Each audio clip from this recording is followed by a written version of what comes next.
इस वीडियो में हम देखेंगे भारत का संवैधानिक विकास का क्रम जो था 1773 से 1947 तक था।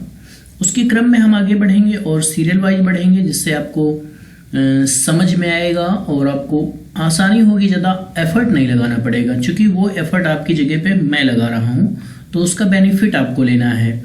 तो सबसे पहले हम बात करें तो यहाँ पर एक आपको चित्र दिख रहा है, ये आपको समझना है कि ये महारानी एलिजाबेथ है। ठीक है, अब देखिए यहाँ पर ये समझना है, ये रियल पिक्चर नहीं है उनकी, ये मैंने जनरेट किया था एआई के माध्यम से। ठीक है, तो यहाँ पर जो ये पिक्चर है ये समझना है आपको कि ईस्ट इंडिया कंपनी है। ठीक है, तो यहाँ पर अगर मैं आपको पिक्चर के माध्यम से समझा रहा हूँ तो इससे क्या होता है, आपके माइंड में इमेज सेट हो जाती है। ठीक है, तो जिसको आप भूलते नहीं हैं। तो ये जो पिक्चर्स हैं ये रियलिटी नहीं है। ठीक है, मतलब रियल पिक्चर नहीं है ये ईस्ट इंडिया कंपनी की, ना ही ये महारानी एलिजाबेथ की।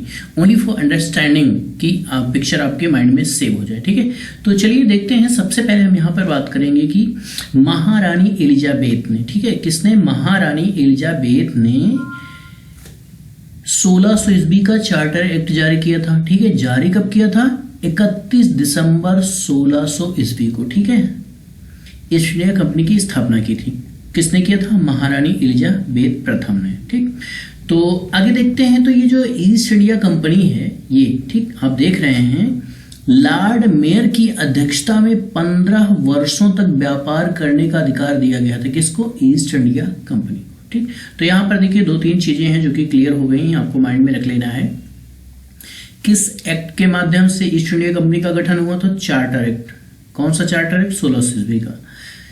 और किसने परमिशन दी थी, या ये कह लीजिए कि किसके माध्यम से गठित किया गया था, तो महारानी एलिजाबेथ प्रथम ने। कब किया था, 31 दिसंबर 1600 ईस्वी को।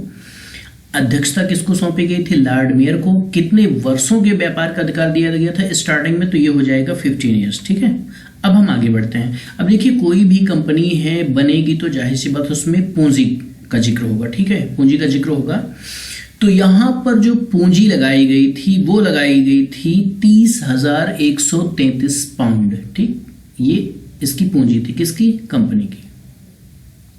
अब उसके बाद कंपनी बनी है तो कंपनी एक अकेले व्यक्ति से बनेगी नहीं, सिंपल सी बात है। तो यहां पर अब बात आ जाती है इसके साझेदार की, कितने पार्टनर थे। तो यहां पर पार्टनर आप को दिख रहे हैं, 217 पार्टनर थे, किसमें, ईस्ट इंडिया कंपनी में। तो यहां पर ये भी आपका बिल्कुल क्लियर हो गया है कि ईस्ट इंडिया कंपनी जब बनी थी तो उसमें कितनी पूंजी लगी थी, 30,133 पाउंड लगी थी। कितने पार्टनर थे स्टार्टिंग में, तो ये थे 217, यानी 217, 217 पार्टनर थे। ये सारे पार्टनर्स हैं जो आपको दिख रहे हैं। ओके, नाउ आगे हम बढ़ते हैं।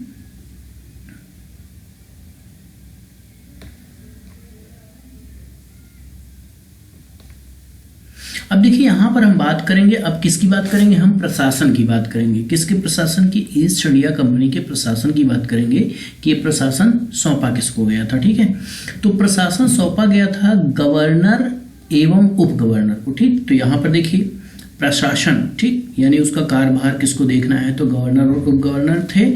उसके साथ साथ उसमें 24 अन्य सदस्य थे, जिन्हें क्या कहा गया था, गवर्नर और उसकी परिषद, उसको नाम दिया गया था। किसको नाम दिया गया था, जो प्रशासन करना था जिनको। ठीक है, अब उसके बाद हम बात करेंगे यहां पर, इसे बाद में कोर्ट ऑफ डायरेक्टर्स व निदेशक मंडल भी कहा गया। किसे कहा गया, यही गवर्नर और उसकी परिषद को बाद में कोर्ट ऑफ डायरेक्टर्स व निदेशक मंडल भी कहा गया था।